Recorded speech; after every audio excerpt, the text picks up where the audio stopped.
There's a group of characters in this show called the Bohemians who personify themselves as the great pop rock and glam metal gods of yesteryear. In that vein, I decided to dress up in this review as Dusty from ZZ Top, the closest doppelganger that I have to an 80s rock god. I could have done Meatloaf, but I needed to get my deposit back on these sunglasses, and I only bought them for this review. These things aren't even prescription. I can't see a thing out of these. Hello folks, and welcome to Jack Reviews Musicals. My name is Jack, and I'm a musical theater superfan based in St. Louis, Missouri. This right here is my YouTube channel, where I share all my thoughts on the musical productions that I see in the area. Now I'm talking about New Line Theater's production of We Will Rock You, which played at the Marcel Theater back in June, from the 4th to the 27th of June of 2026. You can get from the title that We Will Rock You is a jukebox musical using the songs of Queen. It was created by British writer Ben Elton. It premiered in 2002 in London's West End, in a production that continues to play to this day to massive audiences. It's a hugely popular show with the regular theater going public in London, but not so much by critics. In fact, it was despised. Reviewers panned We Will Rock You. To be mean, the general consensus from the critics was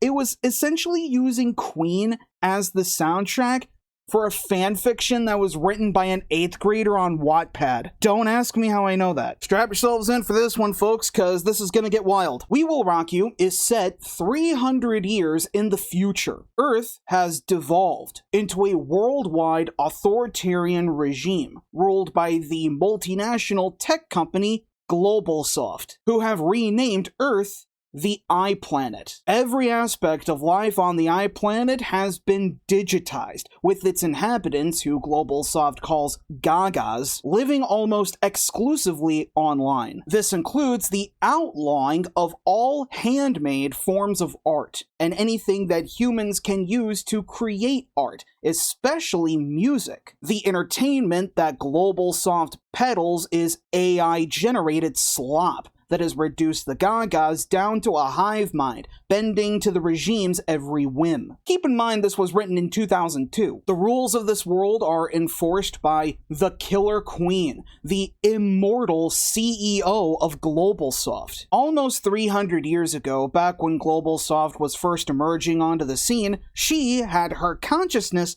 uploaded to the cloud to keep the Killer Queen's rule of the iPlanet intact. And she chose as her physical avatar a character from a CG animated porn game. A concept that is actually really funny. Assisting the Killer Queen is Police Commander Khashoggi, who is faced with tamping down what turns out to be a rebellion on their hands. A group of Gagas, called the Bohemians, have broken free from the hive mind after they inadvertently discover what they call the sacred texts. They are what to them are ancient artifacts that prove the existence of rock and roll. The Bohemians even established their own religion based on the sacred texts, prophesying that a figure called the Dreamer will come along to be their messiah. And lo and behold, the prophecy ends up being fulfilled by another rebel, Galileo Figaro, a young man who is plagued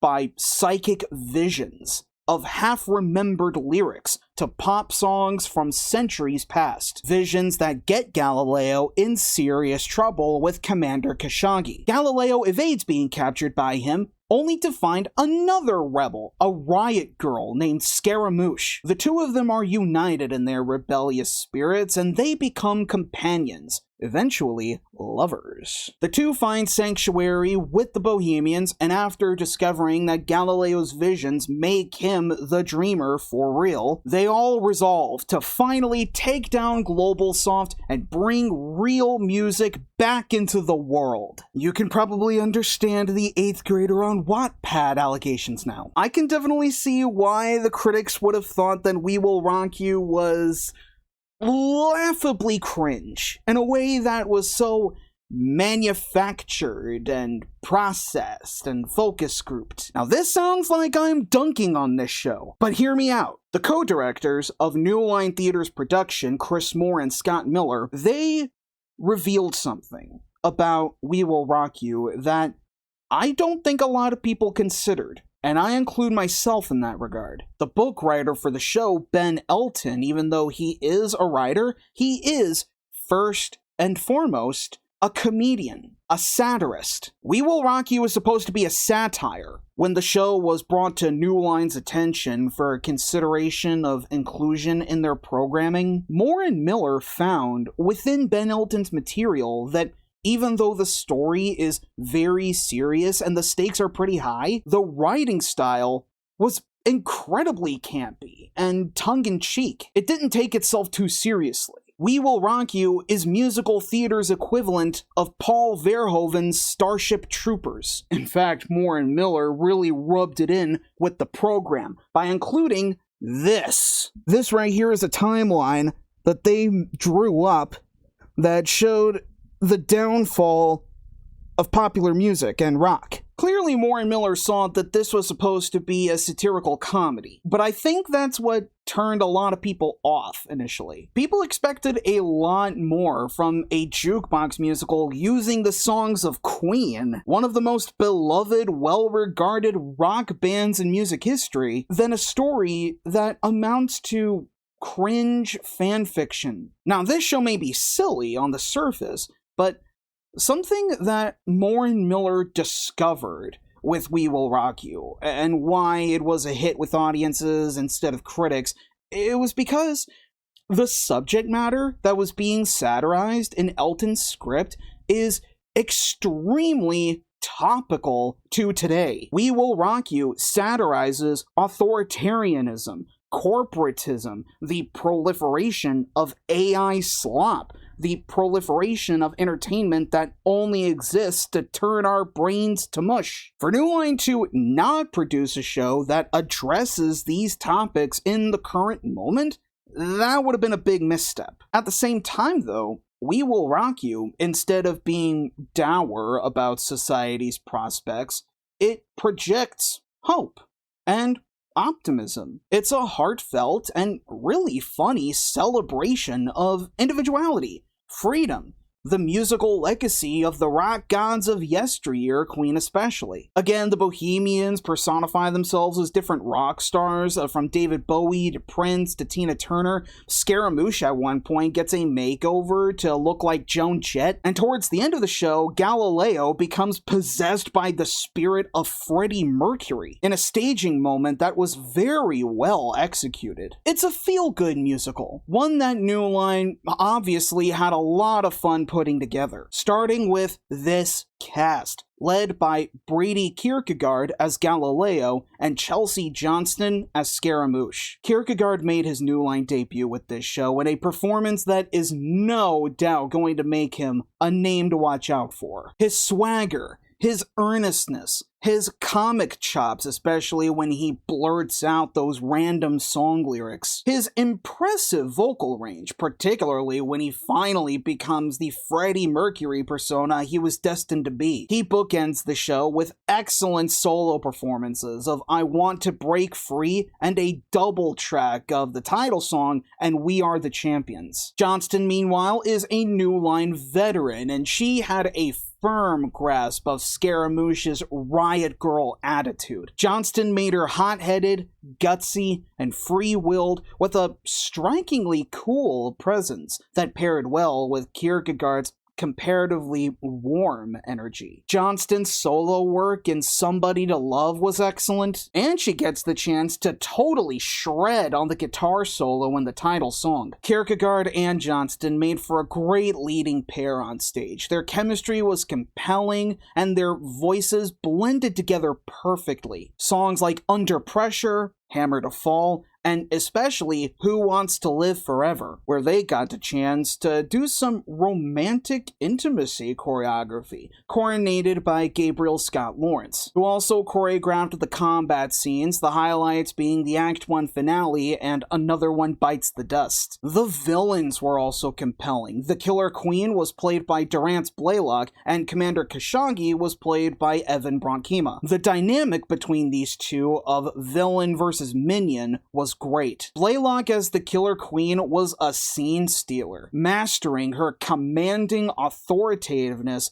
and also masterfully camping up her sex appeal. And as always, Blaylock's voice is a barn burner. Her renditions of Killer Queen, Fat Bottom Girls, and Another One Bites the Dust were immensely alluring. Rankima also has a lot of fun with Khashoggi's sinister relentlessness and total submissiveness to the Killer Queen, as evidenced in a forceful vocal with A Kind of Magic and The Seven Seas of Rye. Rankima also fully realizes Khashoggi's exasperation whenever he gets derailed by the Bohemians' constant music references and the Killer Queen's arrogance. The Bohemians are led by a central trio, who personify themselves as Buddy Holly, played by Jeff Loeffler, Ozzy Osbourne, played by Adrian Spann, and Britney Spears, played by Ronmal Motley. Loeffler does great at inhabiting Buddy's laid-back, goofy persona, being very loose and unpretentious. But he's also well-spoken, he's eloquent, intelligent, and insightful, making him a leader very easy to latch onto. Loeffler's rendition of These Are the Days of Our Lives in particular was such a nostalgic vocal. Spann and Motley as Oz and Britt were a great pair, full of that spunky energy that revels in being rebels. Motley as Britt shows off some great physical comedy whenever he has to move and dance like the real Britney Spears. And Spann as Oz gave us an as always passionate voice in the captivating Torch song No One But You. Rounding out the cast were the ensemble, playing various roles, the Gagas, the yuppie sycophants of the Killer Queen, and the Bohemians, in performances that were effortlessly versatile, thanks to Chris Moore and Scott Miller's direction, and the animated pop-rock choreography by Josiah Gunderson, particularly evident during the songs that open and close Act 1, Radio Gaga and Crazy Little Thing Called Love. At the performance I attended, ensemble members Reagan Posey Mank and Corinna Redford were absent, but their tracks were covered excellently by the rest of the ensemble. Michael Kramer, whose bohemian persona is Prince, Ian McCreary, who's George Michael, Nathan Meesey is David Bowie, and Rachel Parker as Tina Turner. Looking at the production photos that I've been showing so far, it shows that We Will Rock You is kind of this hybrid of a stage musical and a live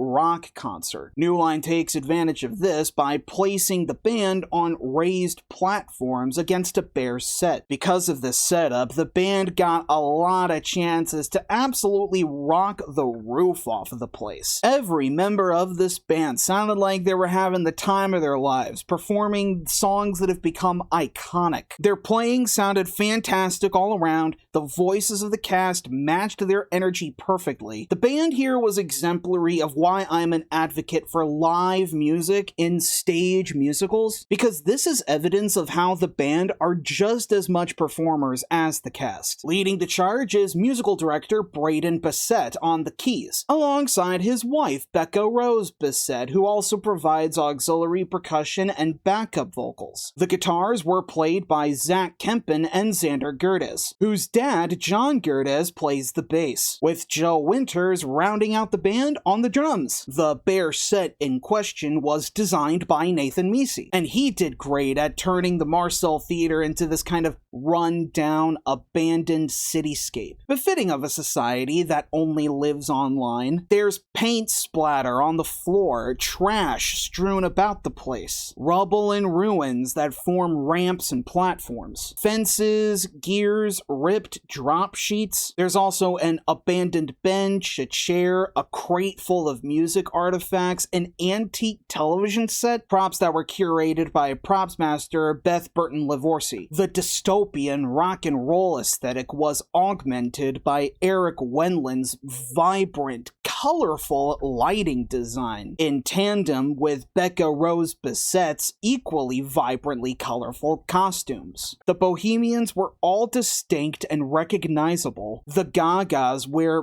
fluorescent outfits that the lights make glow in the dark. The Killer Queen's erotic game character look was hilarious, as was Commander Kashagi's uniform. Even the uniform black cloaks and large hats of the yuppies were really striking. It's all very silly, but for We Will Rock You, that's a part of its charm. And again, New Line produced it because they wanted to raise eyebrows and get people chatting about the things the show was addressing. The current state of music and how it's being affected by the rise of authoritarianism and the proliferation of AI. And New Line's production of We Will Rock You does it all in a manner that was not only digestible, but loads of fun. You bet your sweet bippy I stomp clapped to the title song, and I stayed for the encore, Bohemian Rhapsody. Because when you have talent like the kind that New Line has, to take this piece of theater that is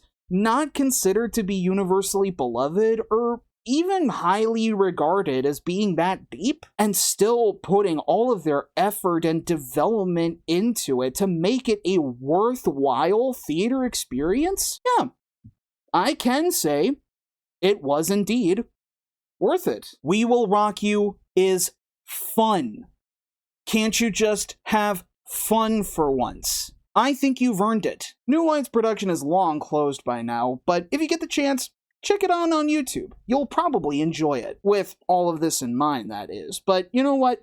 What the hell do I know? If you did see New Line Theater's production of We Will Rock You, tell me what you thought about it in the comments. And if you enjoyed hearing my thoughts on it, be sure to leave a like on the video and subscribe to my channel so that you don't miss any more musical theater reviews that are coming soon. Thank you so much for watching, and until next time, long live the musical, and long live rock and roll!